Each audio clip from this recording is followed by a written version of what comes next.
Do you remember when Thomas had exciting accidents like this?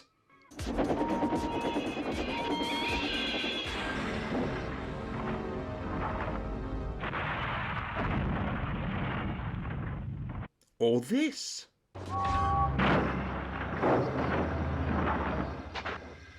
And do you remember when the series didn't pander to the younger audiences and just very subtly explained things? What you need, said Edward, is a deputation. He explained what that was. Edward says we need a devastation. What is a desperation? Asked Henry. It's when engines tell the Fat Controller something's wrong, said Percy. Do you remember when Thomas had moral messages but didn't push it in your face and made it, again, rather subtle and entertaining? Danger! We mustn't go past it, he said. That's orders. Stupid board, said Percy. I'll pretend to stop at the station, but the trucks will push me past the board. Then I'll make them stop. I can do that whenever I like. Oh! Said Percy, sliding past the board. Percy was frantic. That's enough! You are a very disobedient engine. To now having this. Comes Thomas! Laugh out loud adventures of every episode. Always trying to be the best little engine I can be. All engines go. Most musical series yet. Full steam ahead! Hello everyone and welcome to this another Thomas and Friends video where I'll be giving a sort of preview, review and my first thoughts on the new Thomas and Friends. I think it's called a reboot. So I decided to show you a few clips from the earliest Thomas and Friends series from 1984 to 86 up to the new reboot of 2020-21 just to show you the advances that Thomas has made over the years. Hello darkness, my old friend. I have seen the trailer that was branded around YouTube and I gotta say I am not a fan. I remember the simpler times of Thomas and Friends, where good stories, good story arcs, and good character development sold the show. Where merchandise didn't have to be all colourful and all baby-like to sell the product. Where merchandise was well made and suitable for consumers of all ages, not just to a target singular audience. And when home entertainment media was more than just selling thousands and thousands of units, it was about giving you quality product and giving you quality prices. But unfortunately, since Mattel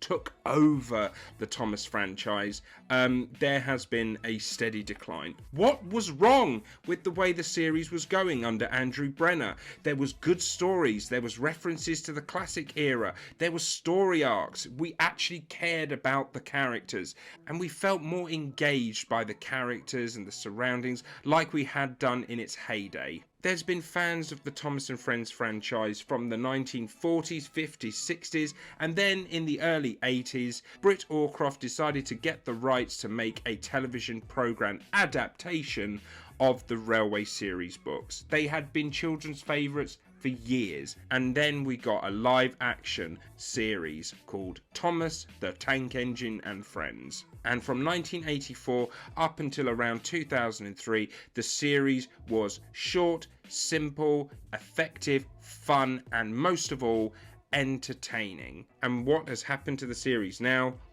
Well, it's just taken a massive backstep. Like I'd already said, the Brenner era was not anything close to the Railway series or to the classic era of the television series, but it was good. Felt like it was trying to move into the modern era without actually taking away the history of Thomas and Friends, and a massive thumbs up to Andrew Brenner for achieving that. But now we have a show that once was targeted at not just young children, but at all ages. Fans of steam railways, fans of model railways, fans of television, fans of good storytelling could all enjoy this series. And now it is specifically targeted for young preschool tots. And what was great about Thomas and Friends, especially in the early days, was that it was different to everything else. It was model railways come to life. There was nothing like that at the time. You had things like Fireman Sam or Postman Pat, which was sort of stop animation, or you had animation series like DuckTales or Batman or He-Man, Masters of the Universe, or you had a little show called Biker Mice from Mars. I don't know if anyone remembered that. And even programs like Thunderbirds didn't stay unique because they started making spin-offs from it, like Stingray and Captain Scarlet, whereas Thomas and Friends was completely unique. That it didn't even cross your mind that the trains weren't running as smoothly as they should do, and there was a couple of stop-starts. Oh dear, those were the days. I just feel very sorry for this generation growing up thinking that this is the best that Thomas can be, when really there is so much more to it than what is being portrayed in the new reboot. I mean, there's been 104 episodes commissioned at 11 minutes each. 11 minutes! And there's also meant to be 2 60-minute feature-length episodes as well. Oh, can't wait for that. That's 60 minutes of my life I won't get back. I am just so disheartened. And the fact that it's 2D animation, it's going to be like everything else. It's going to be just like Paw Squad or whatever it's called. Or Polly in My Pocket. And all these other shows that are just all the same. Nothing about the new Thomas reboot is going to be unique. Not anymore. And just the modelling in itself. The animation modelling. What does Thomas look like? He looks like he's got a chimney on his head. He's got no steering rods. He's barely got a footplate. No driver, no fireman. He's leaping off the tracks like he's at a discotheque. It's just not the show that it was at all. The fact that they're even branding it as Thomas and Friends and actually using the characters from the original series like Thomas, Percy, Gordon, Diesel, is nigh on plagiarism. It is not Thomas and Friends. If you're going to do a show for tots that's about steam trains bopping up and down, jumping off the edge of cliff sides, you need to rebrand it altogether. But no, they won't do that because it won't sell. If you've got the Thomas and Friends name attached to the product, you're instantly going to have fans coming in. There's been numerous fans who actually say they're looking forward to seeing what this new reboot is going to be like. And that's absolutely fine. Horses for courses. Everybody likes different things. Some people might have grown up during the classic era and might actually prefer this animation. Actually might prefer the more simplified storylines. Who knows? I just personally think it's awful. I don't even think this new series is going to end up being available on DVD and Blu-ray. I think it's probably going to go straight to the streaming services. And for what? For this? Ooh,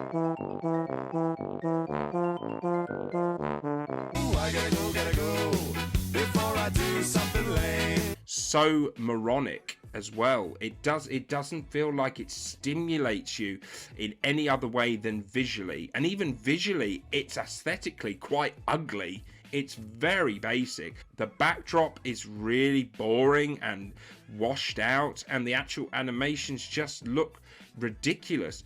I actually said that the modelings of these new animation characters look like black market Thomas toys. It's almost like you have the official brands like the Trackmasters, the Ertles, the Taken Plays, and then you find those black market Thomases that are not official merchandise that look a little bit odd and Thomas's face looks a little bit scary. That's kind of what these models look like. This is bad, Thomas. I just really am not looking forward to this series whatsoever. This is making the Sharon Miller era look like season 4. And I never thought I was going to say that about anything to do with the Sharon Miller era. I'd rather sit through seasons 13 to 16 and watch every episode back to back than endure one episode of this new reboot. I just feel very despondent with it, and it's so sad because this is a show that I've loved from as early as I can remember. I still love the work that went into the models. I love model railways. I love steam engines. I love travelling on steam railways. It captures all of that in the series. Whereas this, there's nothing that captures my imagination. But that's my opinion. Like I said, other people might see it differently. Other people might think that it's a nice change to the series. And for that, great. If you get some joy out of it, fantastic. I mean, even with the first 4 series in particular, there was story arcs. And that was mostly because it was adapted from the Railway series book. You would get a book, you would get 4 to 5 stories a book. And it would be usually centered around a certain character and their adventures in these individual books. And of course, when it was adapted for television in the early days, they kind of followed that. You have a story arc. It allows you to develop a fondness for the characters, what their morals are, what kind of engine they are, personality-wise. Diesel, for example, has suddenly become Thomas's best friend. When did that happen? Anyway, let me know what you think about this new series, and don't forget to like, subscribe, share, tap the bell, and I will see you folks on the next video. Thanks for watching. Bye-bye.